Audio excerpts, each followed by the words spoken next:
ದೇವರು ನಿಮ್ಮ ಎಲ್ಲರನ್ನ ಆಶೀರ್ವದಿಸಲಿ. ಮುಂಜಾನೆಯಲ್ಲಿ ಪ್ರೈಸ್ ದಿ ಲಾರ್ಡ್. ಹಲ್ಲೆಲೂಯಾ. ನಾವು ದೇವರ ವಾಕ್ಯಕ್ಕಾಗಿ ನಾವು ಮುಂದೆ ಹೋಗೋಣ. ಯೋಗನ ಬರೆದ ಸುವಾರ್ತೆ 1ನೇ ಅಧ್ಯಾಯ 7ನೇ ವಾಕ್ಯವನ್ನು ಯಾರಾದೊಬ್ಬರು ತೆಗೆದು ಓದಬೇಕಂತ ಹೇಳಿ ನಾನು ಕೇಳಿಕೊಳ್ಳುತ್ತೇನೆ. Praise the Lord. ಹಲ್ಲೆಲೂಯಾ. ಯೋಗನ 1:7.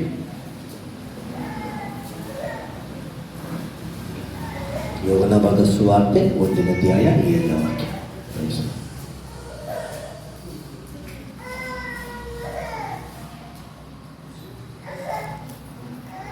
ದೇವರ ವಾಕ್ಯವನ್ನು ಓದುವುದನ್ನು ಚುರುಕಾಗಿ ಓದಿದರೆ ತುಂಬ ಕಾರ್ಯಗಳು ಕಲಿಯೋಕ್ಕಾಗುತ್ತದೆ. ಯೋಗನ 1:7.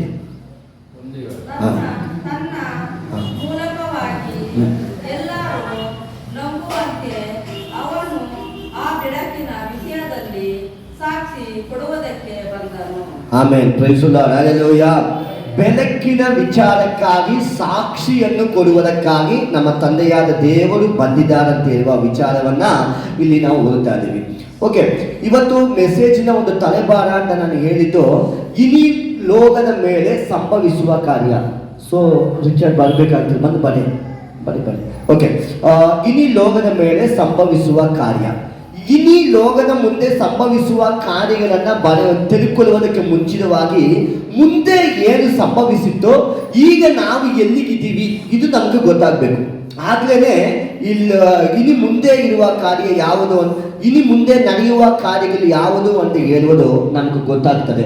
ಸೊ ಬೋರ್ಡನ್ನು ತೆಗೆದು ನೀವು ಮುಂದೆ ಮಡಿಕೊಂಡ್ರೆ ಚೆನ್ನಾಗಿರ್ತದೆ. ಈ ಬಾಕ್ಸ್ ಮುಂದೆ ಮಡಿಕೊಂಡು ನೀವು ಬರೀಬೇಕು. ಯಾರಾದ್ರೂ ಒಬ್ಬರು ಬರೆದ್ರೆ ಸಾಕು. ದೇವರು ನಿಮ್ಮ ಎಲ್ಲರನ್ನ ಆಶೀರ್ವದಿಸಲಿ. ಓಕೆ, ನಾವು ಇರುವ ಕಾಲಗಳಲ್ಲಿ ನಾವು ಈಗ ಇರುವುದು ಕೃಪೆಯ ಕಾಲ ಅಂತ ಹೇಳಿ ನಾವೆಲ್ಲರಿಗೂ ಹೇಳ್ತೀವಿ ಅಲ್ವಾ? ಈ ಕೃಪೆಯ ಕಾಲಕ್ಕೆ ಮುಂಚಿತವಾಗಿ ಇದ್ದಿದ್ದ ಕಾಲಗಳು ಯಾವುದು ಅಂತ ಹೇಳಿ ನಾವು ನೋಡಿದ್ರೆ, ಯೇಸು ಸ್ವಾಮಿ ಆಕಾಶ ಭೂಮಿಯನ್ನು ಸೃಷ್ಟಿ ಮಾಡಿದ್ದು ಆದಿಕಾಲ. ಬರೆಯಕ್ಕಾಗ್ತದೆ ಮೊದಲು ಆದಿಕಾಲ. ಎರಡೂ ಈ ಆದಿಕಾಲದಲ್ಲಿಯೇ ಈ ಭೂಮಿ ಆಕಾಶಗಳೆಲ್ಲ ಸೃಷ್ಟಿ ಮಾಡಲ್ಪಟ್ಟಿತ್ತು. ಅದನ್ನು ಮುಂಚಿತವಾಗಿ ಈ ಭೂಮಿ ಏನಾಗಿತ್ತು ಅಂತ ಹೇಳುವಾಗ ಅದು ಒಂದು ನೋಡುವುದಕ್ಕೆ ಚಂದವಿಲ್ಲದೆ ಇದ್ದಿತ್ತು. ದೇವರು ಆಕಾಶ ಭೂಮಿಯನ್ನ ಆ ಕಾಲಗಳಲ್ಲಿ ಸೃಷ್ಟಿ ಮಾಡಿದ್ರು. ಸೊ ಅದು ನೆಕ್ಸ್ಟ್ ಬಂದು ಅನಾದಿ ಕಾಲ ಅಂತ ಹೇಳುವ ಕಾಲ. ಆ ಕಾಲಗಳಲ್ಲಿ ದೇವರು ಆಕಾಶ ಭೂಮಿಯನ್ನು ಸೃಷ್ಟಿ ಮಾಡಿದ ಅನಂತರವಾಗಿ ಈ ಭೂಮಿಯಲ್ಲಿ ಏನೆಲ್ಲ ಮಾಡಬೇಕಾಗಿತ್ತೋ ಆ ಕಾಲಗಳೆಲ್ಲ ದೇವರು ಮಾಡಿದ್ದಾರೆ. ಆದಿಕಾಲ ಆಯಿತು, ಅನಾದಿ ಕಾಲ ಆಯಿತು. ಅದನ್ನ ಇವಾಗ ಮನಸ್ಸಾಕ್ಷಿನ ಕಾಲ. ಅದು ಬಂದು ಆಗಿನ ಕಾಲದಲ್ಲಿ ಇದ್ದಿದ್ದ ಎಲ್ಲರೂ ಮನಸ್ಸಾಕ್ಷಿನ ಪ್ರಕಾರವಾಗಿ ಯಾರೆಲ್ಲ ಜೀವಿಸುತ್ತಾ ಇದ್ರೋ ಅವರಿಗೆಲ್ಲರಿಗೂ ರಕ್ಷಣೆ ದೊರಕುತ್ತಾ ಇತ್ತು. ಅವರಿಗೆಲ್ಲರಿಗೂ ಪರಲೋಕ ರಾಜ್ಯ ಖಚಿತ ಅಂತ ಹೇಳುವ ಒಂದು ಕಾಲವಿತ್ತು. ಈಗ ನಾವು ಮನಸ್ಸಾಕ್ಷಿನ ಪ್ರಕಾರವಾಗಿ ಜೀವಿಸ್ತೀವಿ, ಅದರಿಂದ ನನಗೆ ಪರಲೋಕ ರಾಜ್ಯ ಸಿಗ್ತದೆ ಅಂತ ಹೇಳುವುದಕ್ಕಾಗುವುದಿಲ್ಲ. ಅದು ಮನಸ್ಸಾಕ್ಷಿನ ಕಾಲ ಅಂತ ಹೇಳುವುದು ಮುಂಚೆ ಇದ್ದಿದ್ದು. ಈಗ ಇರುವುದು ಕೃಪೆಯ ಕಾಲ, ಮನಸ್ಸಾಕ್ಷಿನ ಕಾಲ. ಆಗಿನ ಕಾಲದಲ್ಲಿಯೇ ಯೋಬು ಅವರೆಲ್ಲ ಜೀವಿಸಿದ ಕಾಲಗಳು, ಯೋಬು ಭಕ್ತನೆಲ್ಲ ಜೀವಿಸಿದ ಕಾಲ ಈ ಮನಸ್ಸಾಕ್ಷಿನ ಕಾಲವಾಗಿತ್ತು. ಈ ಮನಸ್ಸಾಕ್ಷಿನ ಕಾಲಗಳು ಎಲ್ಲಿ ಮುತ್ತಾಯಗೊಂಡಿತ್ತು ಅಂತ ಹೇಳುವಾಗ, ಅಬ್ರಹಾಮನ ದೇವರು ಕರೆಯುವಾಗ ಅಲ್ಲಿ ಅದು ಮುತ್ತಾಯಗೊಂಡಿತ್ತು. ಅಬ್ರಹಾಮನ ದೇವರು ಕರೆದಿದ್ದ ಅಲ್ಲಿಗಿಂದ ಆಮೇಲೆ ಮೋಸೆ ಕೈಯಲ್ಲಿ ದೇವರು ನ್ಯಾಯ ಪ್ರಮಾಣ ಪುಸ್ತಕವನ್ನು ಅವರು ಕೊಡ್ತಾ ಇದ್ರು, ನ್ಯಾಯ ಪ್ರಮಾಣ ವಾಕ್ಯಗಳನ್ನು ಕೊಡ್ತಾ ಇದ್ರು. ಈಗ ನೀವೆಲ್ಲರೂ ಮಾಡಬೇಕು ಅಂತ ಹೇಳಿದ್ರು. ಅಲ್ಲಿ ನ್ಯಾಯ ಪ್ರಮಾಣ ಕಾಲ ಅಂತ ಹೇಳೋದು ಶುರುವಾಯಿತು. ನೆಕ್ಸ್ಟ್ ಬರ್ಕೊಳ್ಳಿ, ನ್ಯಾಯ ಪ್ರಮಾಣ ಕಾಲ, ಆದಿಕಾಲ, ಅನಾದಿ ಕಾಲ, ಮನಸ್ಸಾಕ್ಷಿನ ಕಾಲ, ಅನಂತರವಾಗಿ ನ್ಯಾಯ ಪ್ರಮಾಣದ ಕಾಲ. ಸೊ ಅದಾದ್ಮೇಲೆ ನ್ಯಾಯ ಪ್ರಮಾಣವನ್ನು ದೇವರು ಕೊಟ್ಟಿದ್ರು. ಈ ನ್ಯಾಯ ಪ್ರಮಾಣವನ್ನ ಯಾರೆಲ್ಲ ನಂಬುತ್ತಾ ಇದ್ದಾರೋ ಆ ದೇವರ ವಾಕ್ಯವನ್ನ ನಂಬಿದವರಿಗೆ, ಅಂದ್ರೆ ವಾಗ್ದಾನವಾಗಿ ಹೇಳಲ್ಪಟ್ಟಿದ್ದ ವಾಕ್ಯವನ್ನು ನಂಬಿದವರಿಗೆ ಏನ್ ಮಾಡ್ತಾ ಇದ್ರು ಅಂತ ಹೇಳುವಾಗ ದೇವರ ಆಶೀರ್ವಾದವನ್ನು ನೀಡುತ್ತಾ ಇದ್ರು.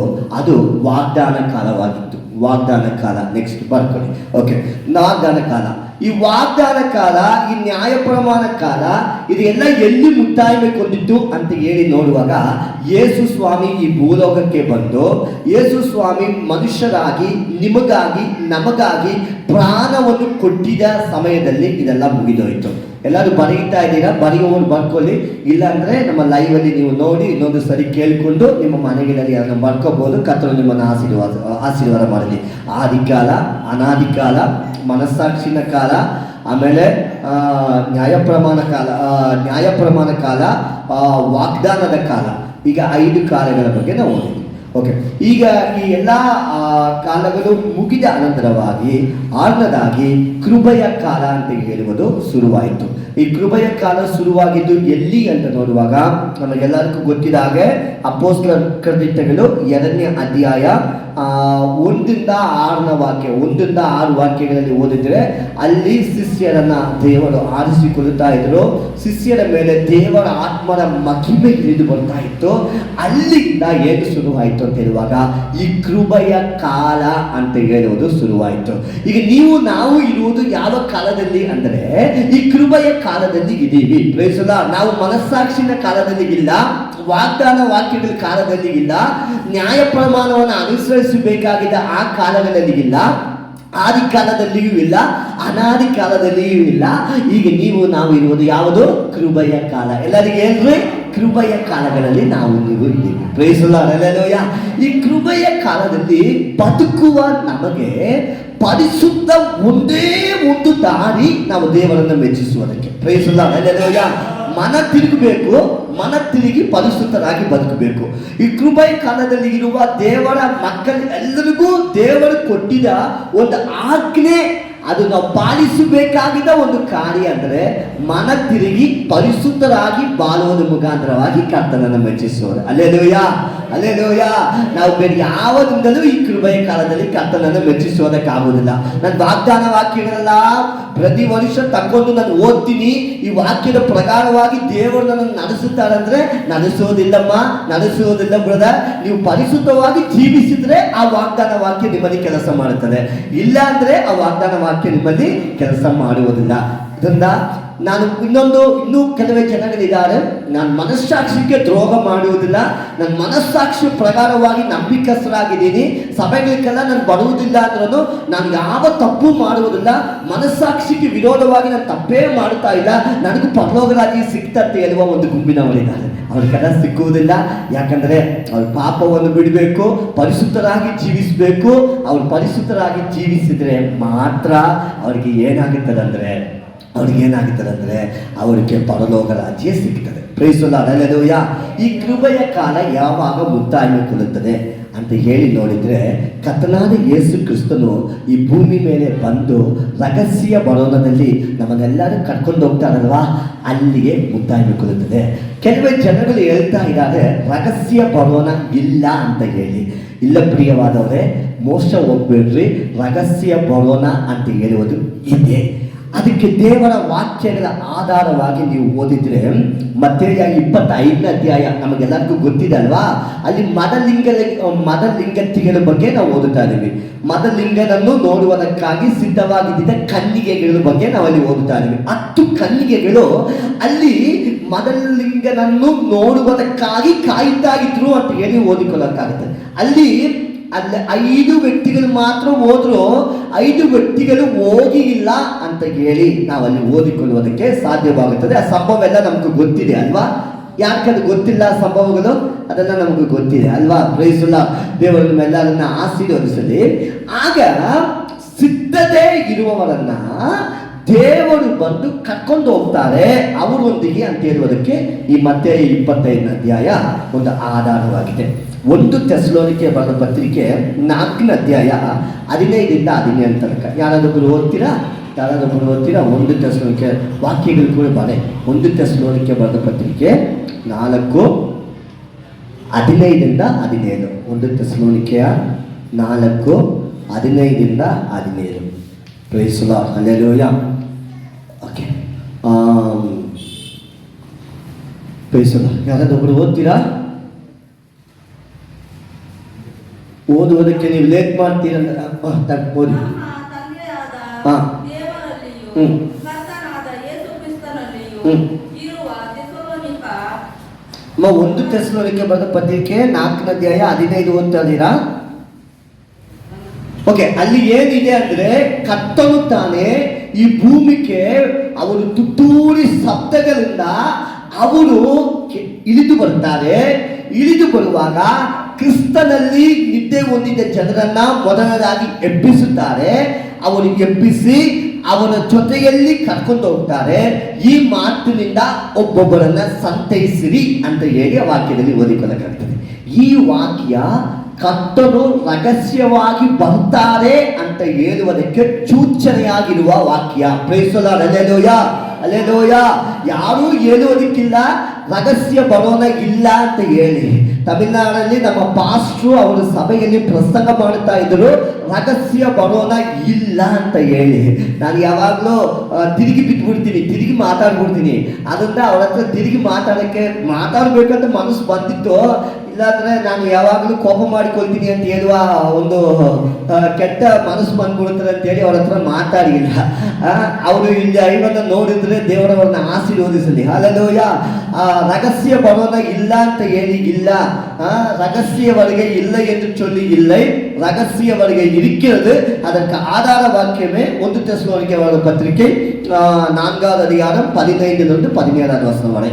ರಹಸ್ಯ ಬರೋಣ ಅಂತ ಹೇಳುವುದಕ್ಕಿದೆ. ಇದು ದೇವರು ಹೇಳಿದ ವಾಕ್ಯ.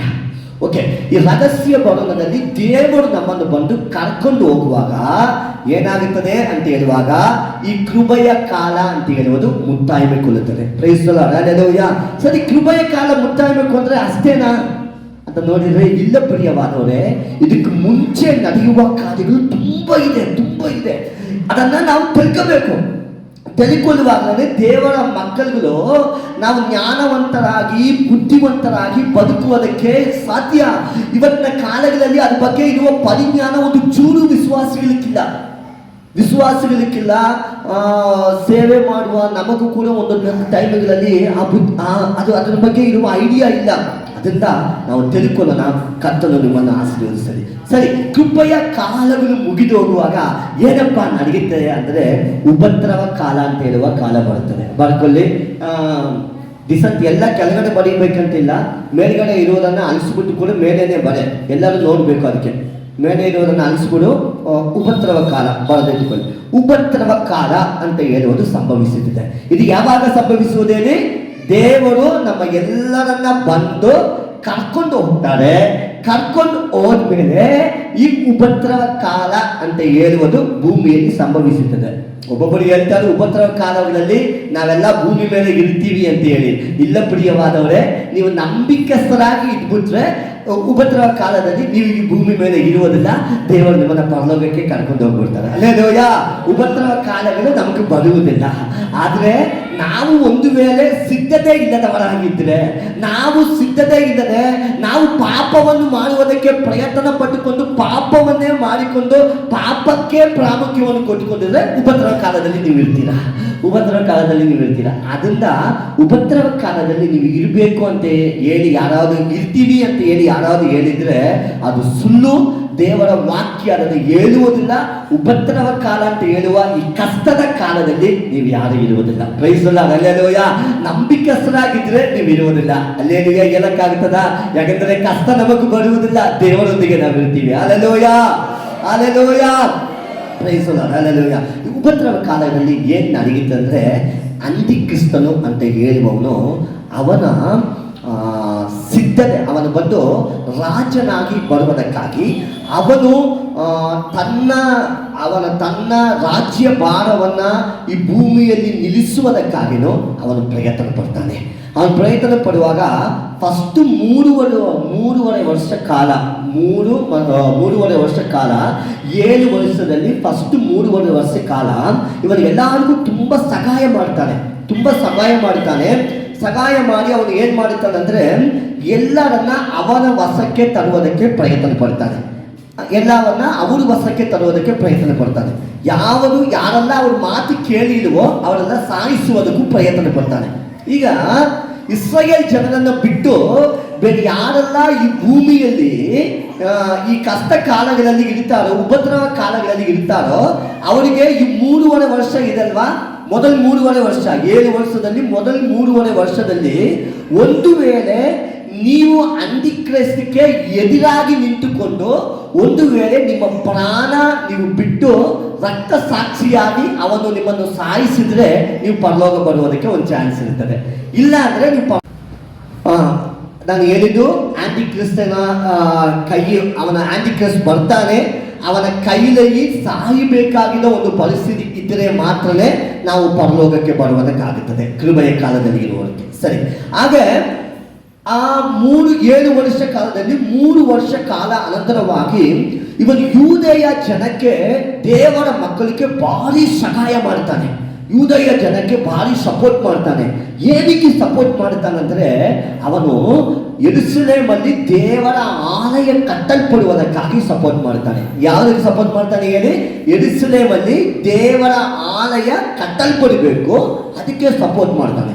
ಸಪೋರ್ಟ್ ಮಾಡುವಾಗ ಈ ಯೂದ ಜನಗಳೆಲ್ಲರೂ ಏನು ಮಾಡಿಬಿಡ್ತಾರೆ ಅಂದರೆ, ಒಂದು ಗುಂಪಿನವರು ಏನು ಮಾಡಿಬಿಡ್ತಾರೆ ಅಂದರೆ, ಅಪ್ಪ ನಮಗೆ ದೇವರ ಆಲಯ ಕಟ್ಟಲ್ಪಡಬೇಕಲ್ವಾ, ಇವರು ಭಾರಿ ಸಪೋರ್ಟ್ ಮಾಡ್ತಾ ಇದ್ದಾರಲ್ವಾ, ಇವನೇ ಯಾರು ಮೆಸ್ಸಿಯನು ಬಂದಿದ್ದಾನೆ ಅಂತ ಹೇಳಿಕೊಂಡು ಒಂದು ಗುಂಪಿನವರು ಅವನಿಗೆ ಸಪೋರ್ಟ್ ಮಾಡ್ತಾರೆ. ಒಂದು ಗುಂಪಿನವರು ಅವನು ಯಾವ ಸಪೋರ್ಟ್ ಮಾಡಿದ್ರು ಅವನಿಗೆ ಏನು ಮಾಡುವುದಿಲ್ಲ, ಅವನ ಮಾತನ್ನು ಕೇಳುವುದಿಲ್ಲ. ಅವನ ಮಾತನ್ನು ಕೇಳದೇ ಇರುವವ್ರನ್ನ ಅವನು ಏನು ಮಾಡ್ತಾನಂದ್ರೆ ಅಂಟಿಕ್ರೈಸ್ತನು ಸಾಯಿಸುತ್ತಾನೆ. ಸಾಯಿಸುವಾಗ ಅವರು ರಕ್ತ ಸಾಕ್ಷಿಗಳಾಗಿ ಪರಲೋಕಕ್ಕೆ ಬರ್ತಾರೆ. ಇದುವರೆ ಅರ್ಥವಾಯ್ತಾ ನಾನು ಹೇಳಿದ್ದು? ನೀವು ಅರ್ಥ ಮಾಡಿಕೊಳ್ಳಿ, ಇಲ್ಲಾಂದರೆ ನಿಮಗೆ ವಿಡಿಯೋವನ್ನು ನಾನು ಬಂದು ವಿಡಿಯೋ ಮುಖಾಂತರವಾಗಿ ಇದನ್ನು ನೋಡಿ ಮತ್ತೆ ಒಂದು ಸರಿ ಕಲಿಯೋದಕ್ಕೆ ಪ್ರಯತ್ನ ಪಡಿ. ಕೃಪೆಯ ಕಾಲದ ಬಗ್ಗೆ ಹೇಳಿದೆ, ಈಗ ಉಪದ್ರವ ಕಾಲದ ಬಗ್ಗೆ ಹೇಳಿದೆ ಅಲ್ವಾ. ಉಪದ್ರವ ಕಾಲದಲ್ಲಿ ನಡೆಯುವುದು ಇಷ್ಟೇ. ಉಪದ್ರವ ಕಾಲದಲ್ಲಿ ಬರೀ ಫಸ್ಟ್ 3.5 ವರ್ಷ ಅವನು ಸ್ವಲ್ಪ ಕಷ್ಟಗಳೆಲ್ಲ ದೇವಜನಕ್ಕೆ ಕೊಟ್ಟು ಅವನು ತನ್ನ ರಾಜ್ಯ ಭಾರವನ್ನು ಹಾಕಿಕೊಳ್ಳುವುದಕ್ಕಾಗಿ ಪ್ರಯತ್ನ ಪಡ್ತಾನೆ. ಸೆಕೆಂಡ್ ಇರುವ 3.5 ವರ್ಷ ಇಸ್ರೇಲ್ ಜನಕ್ಕಾಗಿ ಅದು ಇರುವುದು. ಇಸ್ರೇಲ್ ಜನಕ್ಕಾಗಿ ಸಪೋರ್ಟ್ ಮಾಡಿ ದೇವರ ಆಲಯವನ್ನು ಕಟ್ಟುವ ಕೆಲಸವನ್ನು ಮಾಡ್ತಾನೆ. ಅದಕ್ಕೆ ಅವನು ಸಪೋರ್ಟ್ ಮಾಡ್ತಾನೆ ಅಂತ ಹೇಳಿಕೊಂಡು ಕೆಲವೇ ಜನರು ಅವನಿಗೆ ಸಪೋರ್ಟ್ ಮಾಡ್ತಾರೆ. ಅವನಿಗೆ ಸಪೋರ್ಟ್ ಮಾಡಿದ ಜನರನ್ನು ಬಿಟ್ಟು ಎಲ್ಲರನ್ನ ಅವನು ಸಾಯಿಸುತ್ತಾನೆ. ಹಾಗೆ ಏನಾಗುತ್ತದೆ ಅಂತ ಹೇಳುವಾಗ, ಈ ಜನಕ್ಕಾಗಿ, ಇಸ್ರೇಲ್ ಜನಕ್ಕಾಗಿ ದೇವರು ಯುದ್ಧ ಮಾಡುವುದಕ್ಕಾಗಿ ಇಳಿದು ಬರ್ತಾರೆ. Praise the Lord, hallelujah. Israel ಜನಕ್ಕೆ ಇವನ ಅಂಟಿಕ್ರಿಸ್ತನು ಬಂದು ಏನಾಗ್ತಾನಂದ್ರೆ, ನಾನೇ ಮೆಸ್ಸಿಯಾ ಅಂತ ಹೇಳಿ ಕೂತುಕೊಂಡಿರುವಾಗ ಅಲ್ಲಿ ದೇವರು ಇಳಿದು ಬಂದು ಒಂದು ಯುದ್ಧವನ್ನು ಮಾಡುತ್ತಾರೆ. ಆ ಯುದ್ಧ ಮಾಡುವ ಜಾಗೆ ಅಂತ ಹೇಳುವುದು ಆರ್ಮೆಗೆದ್ದಾನ್ ಅಂತ ಹೇಳುವ ಜಾಗೆ. ಪ್ರಕಟಣೆ 16:16 ಅಲ್ಲಿ ಆ ವಾಕ್ಯಗಳು ಬರೆಯಲ್ಪಟ್ಟಿದೆ. ಪ್ರಕಟಣೆ 16:16 ಆರ್ಮೆಗೆದ್ದಾನ್ ಅಂತ ಹೇಳುವ ಜಾಗೆಯಲ್ಲಿ ಒಂದು ಯುದ್ಧ ನಡೆಯುತ್ತದೆ. ಇದು ಅಂಟಿಕ್ರಿಸ್ತನ ಒಂದಿಗೆ, ಹಲ್ಲೆಲೂಯಾ, ಅಂಟಿಕ್ರಿಸ್ತನ ಒಂದಿಗೆ ತಂದೆಯಾದ ದೇವರು ಅಲ್ಲೆಲಿಗೆ ಮಾಡುವ ಯುದ್ಧ. ಇದರಲ್ಲಿ ನಿಮಗೊಂದು ಗೊತ್ತಾ, ಒಂದು ಸೂಪರ್ ಆಗಿರುವ ವಿಚಾರ ಹೇಳ್ತೀನಿ, ಕೇಳಿಕೊಳ್ಳ್ರಿ. ಈ ಯುದ್ಧದಲ್ಲಿ ನಾವು ಕೂಡ ಪಾಲುಗಾರರಾಗ್ತೀವಿ. ಹಲ್ಲೆಲೂಯಾ. ಈ ಯಾರೆಲ್ಲ ಕರ್ತನ ಒಂದಿಗೆ ಈ ರಹಸ್ಯ ಬರೋಣದಲ್ಲಿ ಎತ್ತಲ್ಪಟ್ಟಿದ್ದಾರೋ ಅವರಿಗೆಲ್ಲರೂ ಯೇಸುವಿನ ಜೊತೆಯಲ್ಲಿ ಬಂದು ಈ ಆಂಟಿಕ್ರೈಸ್ಟ್ನ ಜೊತೆಗೆ ಯುದ್ಧ ಮಾಡುತ್ತಾರೆ. Praise the Lord, hallelujah. ಎಂತ ಒಂದು ಭಾಗ್ಯ ಅಲ್ವಾ ಈ ಭೂಮಿಯಲ್ಲಿ. ಹಲ್ಲೆಲೂಯಾ. ನಾವು ನಂಬಿಕಸ್ಥರಾಗಿದ್ದರೆ ದೇವರೊಂದಿಗೆ ಬಂದು ಆಂಟಿಕ್ರೈಸ್ಟ್ನ ಒಂದಿಗೆ, ದೂತನ ಒಂದಿಗೆ ಯುದ್ಧ ಮಾಡುವ ಅಧಿಕಾರ ನಮಗೆ ಕೊಡಲ್ಪಟ್ಟಿದೆ. Praise the Lord, hallelujah. ಅವರೊಂದಿಗೆ ಬಂದು ಆ ಯುದ್ಧವನ್ನು ನಾವು ಮಾಡ್ತೀವಿ. ಆ ಯುದ್ಧದಲ್ಲಿ ದೇವರು ಏನ್ ಮಾಡ್ತಾರೆ ಅಂದ್ರೆ, ಸೈತಾನನು ಮತ್ತು ಸೈತಾನನ ಗುಂಪಿನವರನ್ನ ಕಟ್ಟಾಕ್ಬಿಡ್ತಾರೆ. ಏನಾಗ್ಬಿಡ್ತಾರೆ? ಕಟ್ಟಾಕ್ಬಿಡ್ತಾರೆ. ಅವನ ಕ್ರಿಯೆಗಳೆಲ್ಲ ಅರಿದು ಹೋಗುವ ರೀತಿಯಲ್ಲಿ ಅವರನ್ನ ದೇವರು ಕಟ್ಟಾಕ್ಬಿಡ್ತಾರೆ. ಅರ್ಥವಾಯ್ತಾ? ಅವರನ್ನ ದೇವರು ಕಟ್ಟಾಕ್ತಾರೆ. ಕಟ್ಟಾಕುವಾಗ ಏನಾಗ್ತಾರೆ ಅಂದ್ರೆ, ಈ ಯುದ್ಧದಲ್ಲಿ ಯಾರೆಲ್ಲ ದೇವರು ಪರವಾಗಿ ನಿಂತುಕೊಳ್ಳುವುದಕ್ಕೆ ಮನಸ್ಸು ಮಾಡಿದ್ರು ಅವರನ್ನು, ಮತ್ತು ಆಲ್ರೆಡಿ ದೇವರ ಜೊತೆಯಲ್ಲಿ ಇದ್ದಾರಲ್ಲ ಅವರೆಲ್ಲರನ್ನ ಇಟ್ಟುಕೊಂಡು 1000 ವರ್ಷ ಆಳ್ವಿಕೆ ಅಂತ ಹೇಳುವುದು ಶುರುವಾಗ್ತದೆ. ಬರ್ದಿದ್ದಪ್ಪ, 1000 ವರ್ಷ ಆಳ್ವಿಕೆ, 1000 ವರ್ಷ ಆಳ್ವಿಕೆ ಇದು ಶುರುವಾಗ್ತದೆ. ಇದು ಬಗ್ಗೆ ಇರುವ ದೇವರ ವಾಕ್ಯಗಳು ಪ್ರಕಟಣೆ 20ನೇ ಅಧ್ಯಾಯ 4 ಮತ್ತು 5 1000 ವರ್ಷ ಆಳ್ವಿಕೆ ಅಂತ ಹೇಳುವುದು ಶುರುವಾಗುತ್ತದೆ. ಪ್ರಕಟಣೆ 20ನೇ ಅಧ್ಯಾಯ 4 ಮತ್ತು 5. ಆಮೇಲೆ ಯೆಶಾಯ 11ನೇ ಅಧ್ಯಾಯ ಪೂರ್ತಿ. ಇದು ಎರಡಲ್ಲಿಯೂ ನಾವು ಏನ್ ನೋಡ್ತಾ ಇದೀವಿ ಅಂದ್ರೆ 1000 ವರ್ಷದ ಆಳ್ವಿಕೆ ಬಗ್ಗೆ ಓದುತ್ತಾ ಇದ್ದೀವಿ. Praise the Lord, hallelujah. ಈ 1000 ವರ್ಷ ಆಳ್ವಿಕೆಯಲ್ಲಿ ನಾವು ಕರ್ತನೊಂದಿಗೆ ಎಂದೆಂದಿಗೆ ಇರ್ತೀವಿ. Praise the Lord, hallelujah. ಅಲ್ಲಿ ದುಃಖವಿಲ್ಲ, ಅಲ್ಲಿ ಗೋಳಾಟವಿಲ್ಲ, ಅಲ್ಲಿ ಮಿರುಗಗಳಿದಲ್ವ, ಪ್ರಾಣಿ ಪಕ್ಷಿಗಳೆಲ್ಲ ಒಂದೊಂದು ಜೊತೆಯಲ್ಲಿ ಮಲಿಕೊಳ್ಳುತ್ತದೆ. ಅವರೊಂದಿಗೆ ನಾವು ಇರೋಕ್ಕಾಗುತ್ತದೆ. ಯೇಸು ಸ್ವಾಮಿ ಆದಾಮನ ಕಾಲದಲ್ಲಿ ಬನ್ನಿ. ಯೇಸು ಸ್ವಾಮಿ ಏದೇನ್ ತೋಟದಲ್ಲಿ ಆದಾಮ್ ಏವಾಳನ್ನ ಸೃಷ್ಟಿ ಮಾಡಿದ ದಿನಗಳಲ್ಲಿ, ಬರೆದ್ರೆ ಕಡೆ ಕೂತ್ಕೊಳ್ಳಿ, ಸೃಷ್ಟಿ ಮಾಡಿದ ದಿನಗಳಲ್ಲಿ ಹೇಗೆ ಇದ್ದಿತ್ತೋ ಅದೇ ರೀತಿಯಲ್ಲಿರುವ ಒಂದು ವಾತಾವರಣ ಬರ್ತದೆ. Hallelujah, hallelujah. ಮನುಷ್ಯನು ಒಂದು ವೇಳೆ ದೇವರಿಗೆ ವಿಧೇಯನಾಗಿ ದೇವರ ಚಿತ್ತವನ್ನು ಅವನು ಮಾಡಿದ್ರೆ ಏನಾಗಿರುತ್ತದೆ ಅಂತ ಹೇಳುವುದು ನಮಗೆ 1000 ವರ್ಷ ಆಳ್ವಿಕೆಯಲ್ಲಿ ಕರ್ತನೊಂದಿಗೆ ಇರುವಾಗ ಗೊತ್ತಾಗ್ತದೆ. Praise the Lord, hallelujah. ಅದು 1000 ವರ್ಷ ಆಳ್ವಿಕೆ ಅಲ್ಲಿ ಶುರುವಾಗುತ್ತದೆ. Praise the Lord. ಅಲ್ಲಿ 1000 ವರ್ಷ ಆಳ್ವಿಕೆಗಳು 1000 ವರ್ಷ ನಡೆಯುತ್ತದೆ. 1000 ವರ್ಷ ಆದ್ಮೇಲೆ ದೇವರು ಏನ್ ಮಾಡ್ತಾರಂದ್ರೆ, ಈ ಕಟ್ಟಾಕಿದ ಈ ಸೈತಾನನ ಗುಂಬಿದಾರಲ್ವಾ, ಕಟ್ಟಾಕಿದವರು ಅಂತ ನಾನು ಹೇಳಿದ್ನಲ್ಲ, 1000 ವರ್ಷ ಆಳ್ವಿಕೆಗೆ ಮುಂಚೆ ಸೈತಾನನನ್ನು ಕಟ್ಟಾಕಿದಾರಂತ ನಾನು ಹೇಳಿದ್ನಲ್ಲ, ಹೇಳಿಲ್ವಾ? ಅವರನ್ನ ರಿಲೀಸ್ ಮಾಡ್ತಾರೆ. ಆಗ ರಿಲೀಸ್ ಮಾಡುವಾಗ ಅಲ್ಲಿ ಒಂದು ದೊಡ್ಡ ಯುದ್ಧ ನಡೆಯುತ್ತದೆ. ಆ ಯುದ್ಧನೇ ಯೆಸೆಕೆಯ ಬರೆದ ಪತ್ರಿಕೆಯ 37ನೇ ಅಧ್ಯಾಯಗಳಲ್ಲಿ ಎಲ್ಲ ಅದ್ರ ಬಗ್ಗೆ ನಾವು ಓದ್ತಾ ಇದ್ದೀವಿ. ಆ ಯುದ್ಧ, ದೊಡ್ಡ ಯುದ್ಧ ನಡೆಯುತ್ತದೆ. ಆ ದೊಡ್ಡ ಯುದ್ಧದಲ್ಲಿ ದೇವರು ಏನ್ ಮಾಡ್ತಾರಂದ್ರೆ, ಆ ಸೈತಾನನು ಮತ್ತು ಸೈತಾನನ ಒಂದಿಗೆ ಇರುವವರನ್ನ ಅವರು ಅಗ್ನಿ, ಅದು ಬೆಂಕಿ ಉರಿಯುವ ಸಮುದ್ರದಲ್ಲಿ ಕಲಿಸಿಬಿಡ್ತಾರೆ. ಬೆಂಕಿ ಉರಿಯುವ ಸಮುದ್ರ ಅಂತ ಹೇಳುವುದು, ನರಕ ಅಂತ ಹೇಳುವುದು ಒಂದಾಗಿದೆ. ಆ ಜಾಗಕ್ಕೆ ಅವರನ್ನ ಕಲಿಸಿಬಿಡ್ತಾರೆ. ಆದ್ಮೇಲೆ ಆ ಸೈತಾನನು, ಅವರ ದೂತರುಗಳು, ಅವರೆಲ್ಲರೂ ಆ ಅಗ್ನಿ, ಬೆಂಕಿ ಉರಿಯುವ ಸಮುದ್ರದಲ್ಲಿ ಇರ್ತಾರೆ. Praise the Lord. ಅಲ್ಲಿ ಅವರು ಇರುವಾಗ ದೇವರು ಕೊನೆಯದಾಗಿ ಈ ಭೂಮಿಯನ್ನ ನ್ಯಾಯ ವಿಧಿಸುತ್ತಾರೆ. ಏನ್ ಮಾಡ್ತಾರೆ? ನ್ಯಾಯ ವಿಧಿಸುತ್ತಾರೆ. ದೇವರ ವಾಕ್ಯಗಳೆಲ್ಲ ಓದುತ್ತಾ ಇದೀವಲ್ಲವಾ, ನನ್ನ ಜೊತೆಗೆ ನೀವು ಮಾಡುವ ಪ್ರತಿಫಲ ಬರ್ತಾ ಇದೆ. ನೀವು ಮಾಡಿದ ಪ್ರತಿಫಲಕ್ಕೆ ತಕ್ಕ ಪ್ರತಿಫಲವನ್ನು ಕೊಡುವ ನೀತಿ ಉಳ್ಳ ನ್ಯಾಯಾಧಿಪತಿಯಾಗಿ ನಾನು ಬರ್ತೀನಿ. ಅದಕ್ಕೇನೆ ದೇವರ ಮಕ್ಕಳು ಇವತ್ತು ಯಾವ ತಪ್ಪು ಮಾಡಬಾರ್ದು. ಯಾಕಂದ್ರೆ ಏಸಪ್ಪ ಅದೆಲ್ಲವನ್ನು ಲೆಕ್ಕದಲ್ಲಿ ಇಟ್ಟುಕೊಂಡು ಒಂದು ವೇಳೆ ರಹಸ್ಯ ಬರೋದರಲ್ಲಿ ನಾವು ಎತ್ತಲ್ಪಟ್ಟಿಲ್ಲ ಅಂದ್ರೆ ನಮಗೆ ಆ ಶಿಕ್ಷೆ ಇರುತ್ತದೆ. ದೇವರು ನ್ಯಾಯ ವಿಧಿಸುವ ಶಿಕ್ಷೆ ಇರುತ್ತದೆ. ಆ ಶಿಕ್ಷೆಯಲ್ಲಿ ದೇವರು ನಿಮ್ಮನ್ನು, ನಮ್ಮನ್ನು, ಯಾರೆಲ್ಲ ಕೈಬಿಡಲ್ಪಟ್ಟಿದ್ದಾರೋ ಅವರೆಲ್ಲರನ್ನ ಆ ಜಾಗೆಯಲ್ಲಿ, ನಿಮ್ಮನ್ನು ನಮ್ಮನ್ನು ಅಂತ ಹೇಳುವುದಕ್ಕಾಗೋದಿಲ್ಲ, ಸಾರಿ, ಅದು ಒಂದು ಫ್ಲೂ ಅಲ್ಲಿ ಬಂದ್ಬಿಟ್ಟಿದೆ. ನಿಮ್ಮನ್ನು ನಮ್ಮನ್ನು ಅಂತ ಹೇಳುವುದಕ್ಕಾಗೋದಿಲ್ಲ. ಯಾರೆಲ್ಲ ಕೈಬಿಡಲ್ಪಟ್ಟಿದ್ದಾರೋ ಅವರೆಲ್ಲರನ್ನ ಅವ್ರ ದೇವರು ಏನು ಮಾಡುತ್ತಾರೆ ಅಂದರೆ, ಆ ದೊಡ್ಡ ನ್ಯಾಯ ಸಿಂಹಾಸನದಲ್ಲಿ ಅವರು ನಿಲ್ಲಿಸಿ ಅವರು ನ್ಯಾಯ ವಿಧಿಸುತ್ತಾರೆ. Praise the Lord, hallelujah. ಈ ನ್ಯಾಯ ವಿಚಾರಣೆ ನಮಗೆ ಇಲ್ಲದೆ ಬರುತ್ತದೆ ಯಾವಾಗ ಅಂದರೆ ನಾವು ರಹಸ್ಯ ಬರೋದರಲ್ಲಿ ಎತ್ತಲ್ಪಟ್ರೆ. ಅದಕ್ಕೇನೆ ರೋಮರ್ 8ನೇ ಅಧ್ಯಾಯದಲ್ಲಿ 1ನೇ ವಾಕ್ಯದಲ್ಲಿ ದೇವರ ಮಕ್ಕಳಾಗಿ ಅವರನ್ನು ಆರಿಸಿಕೊಂಡಿದ್ದ ಯಾರಿಗೂ ಶಿಕ್ಷೆ ವಿಧಿ ಇಲ್ಲ, ನ್ಯಾಯ ವಿಧಿ ಇಲ್ಲ ಅಂತ ಹೇಳಿ ರೋಮರ್ 8ನೇ ಅಧ್ಯಾಯದಲ್ಲಿ ಓದುವುದಕ್ಕಾಗುತ್ತದೆ. ಆ ವಾಕ್ಯದ ಅರ್ಥ ಈಗ ನಿಮಗೆ ಗೊತ್ತಾಗ್ತದೆ ಅಂತ ಹೇಳಿ ಅನ್ಕೊಳ್ತೀನಿ. Praise the Lord. ರೋಮರ್ 8:1 ಯಾರಾದೊಬ್ಬರು ಓದ್ತೀರಾ? ಓದಕ್ಕಾಗ್ತದಾ?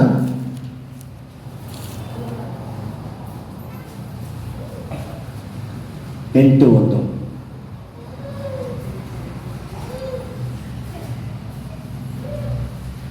தமிழ் படிக்கிறதுனாலும் படிக்கப்பா.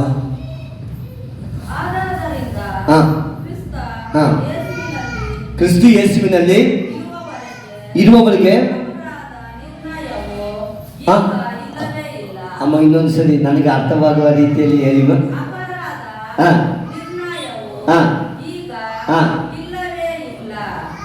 ಆ ಅಪರಾಧ ನಿರ್ಣಯ ಅಂತ ಹೇಳುವುದು ಅವರಿಗೆ ಇಲ್ಲ ಅಂತ ಹೇಳಿ ಅಲ್ಲಿ ಓದಿಕೊಳ್ಳುವುದಕ್ಕೆ ಸಾಧ್ಯವಾಗುತ್ತದೆ. ಇದುವೇನೆ ನ್ಯಾಯ ವಿಚಾರಣೆ ಬಗ್ಗೆ ಇರುವ ವಾಕ್ಯ. ಅದು ಯಾರಿಗಿಲ್ಲ? ದೇವರ ಮಕ್ಕಳಾಗಿ ಯೇಸು ಸ್ವಾಮಿನ ನಂಬಿ ಈ ಕೃಪೆಯ ಕಾಲ ಮುಕ್ತಾಯಗೊಳ್ಳುವಾಗ ಬರ್ತಾರಲ್ವ, ಅವರಿಗಿಲ್ಲ. ಅದರಿಂದ ನಾವು ನಂಬಿಕೆಸ್ಥರಾಗಿ ಕರ್ತನಲ್ಲಿ ಬದುಕಬೇಕು. ಓಕೆ, ಆ ನ್ಯಾಯ ವಿಚಾರಣೆ ಮುಗಿದ ಅನಂತರವಾಗಿ ದೇವರು ಏನು ಮಾಡ್ತಾರಂದ್ರೆ, ಈ ಮತ್ತೆ ಬರೋ ಸುವಾರ್ತೆ 25ನೇ ಅಧ್ಯಾಯದಲ್ಲಿ ಬಲಗಡೆ ಇರುವವರು ಎಡಗಡೆ ಇರುವವರು ಅಂತ ಹೇಳಿ ಅಲ್ಲಿ ಇರುವುದನ್ನು ಓದಿದ್ದೀರಾ? ಹೊರಗಡೆ ಇರುವ ಕುರಿ, ಹೊರಗಡೆ ಇರುವ ಕುರಿ, ಆಮೇಲೆ ಇನ್ನೊಂದು ಏನು, ಕುರಿಮರಿ, ಸೆಮ್ಮರಿ ಯಾರು ಕೆಲಸ ಹೋದ್ರೆ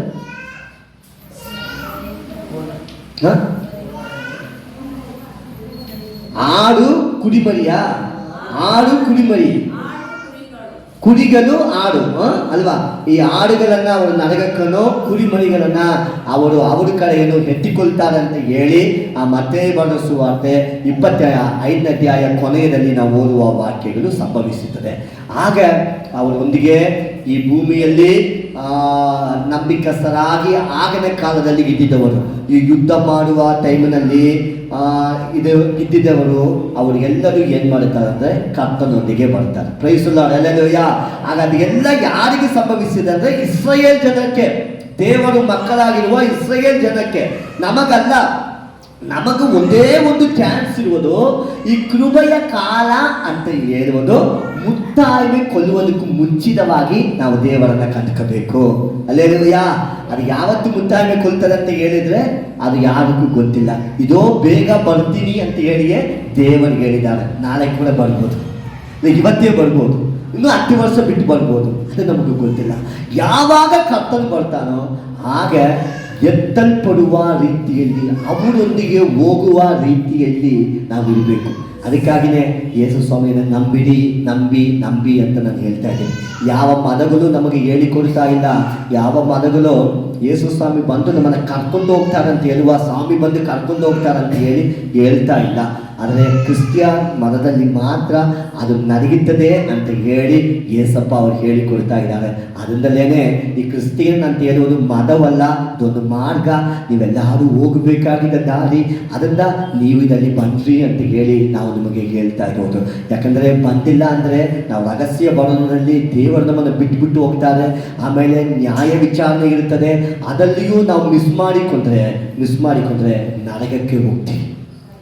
ನರಕಕ್ಕೆ ಹೋಗ್ತೀವಿ. ಅದಾದ್ಮೇಲೆ ಏನು ನಡೆಯುತ್ತದೆ? ದೇವರು ಹೊಸ ಭೂಮಿ, ಹೊಸ ವಾನ ಮತ್ತು ಹೊಸ ಬಾನ ಇದನ್ನು ದೇವರು ಸೃಷ್ಟಿ ಮಾಡುತ್ತಾರೆ. ಅದ್ರ ಬಗ್ಗೆ ಪ್ರಕಟಣೆ 21ನೇ ಅಧ್ಯಾಯದಲ್ಲಿ 1ನೇ ವಾಕ್ಯದಿಂದ 3ನೇ ವಾಕ್ಯ ತನಕ ಓದ್ತಾ ಇದ್ದೀವಿ. ಹೊಸ ಬಾನ, ಹೊಸ ಭೂಮಿಯನ್ನು ದೇವರು ಸೃಷ್ಟಿಸುತ್ತಾನೆ. ಬರೀತೀರಪ್ಪ? ಓಕೆ, ಪ್ರಕಟಣೆ 21 1ರಿಂದ 3 ತನಕ. ಓಕೆ, ಅದಾದಮೇಲೆ ಅಲ್ಲಿ ಹೊಸ ವಾನ, ಹೊಸ ಭೂಮಿಯನ್ನು ದೇವರು ಸೃಷ್ಟಿ ಮಾಡಿ ಅವರ ಮಕ್ಕಳನ್ನು ಅವರೊಂದಿಗೆ ಇಟ್ಟುಕೊಂಡು ದೇವರು ಕಾಯ್ತಾನೆ. ಈ ನಿತ್ಯಾನಂದ ಅಂತ ಹೇಳುವ ಒಬ್ಬ ವ್ಯಕ್ತಿ ನಮ್ಮ ಕರ್ನಾಟಕದಲ್ಲಿ ಇದ್ದ. ಅವನು ತಪ್ಪು ಮಾಡಿದಾನಂತ ಹೇಳಿ ಅವನ ಅರೆಸ್ಟ್ ಮಾಡುವ ಟೈಮ್ನಲ್ಲಿ ಅವನೇನು ಮಾಡಿದಾನಂದರೆ ದೇಶವನ್ನೇ ಬಿಟ್ಟು ಹೋಗ್ಬಿಟ್ಟಿಲ್ಲ. ಅವನು ಹೋಗಿ ತನಕ್ಕಾಗಿ ಒಂದು ರಾಜ್ಯವನ್ನು ಕಟ್ಟಿಕೊಂಡು, ಒಂದು ರಾಜ್ಯದಲ್ಲಿ ನನಗಿದ್ದೀನಿ, ಅದಕ್ಕೆ ನಾನೇ ರಾಜ, ನಾನೇ ಮಂತ್ರಿ ಅಂತ ಹೇಳಿಕೊಂಡು ಅವನು ಏನು ಮಾಡ್ತಾನಂದರೆ ವಿಡಿಯೋಸ್ ಎಲ್ಲ ರೆಕಾರ್ಡ್ ಮಾಡಿ ಕಳಿಸ್ತಾ ಇರ್ತಾನೆ. ಆದರೆ ಅವನೆಲ್ಲ ರಾಜನಾಗೋದಕ್ಕೆ ಸಾಧ್ಯವಿಲ್ಲ, ಅವನೆಲ್ಲ ಮಂತ್ರಿ ಆಗೋದಕ್ಕೆ ಸಾಧ್ಯವಿಲ್ಲ.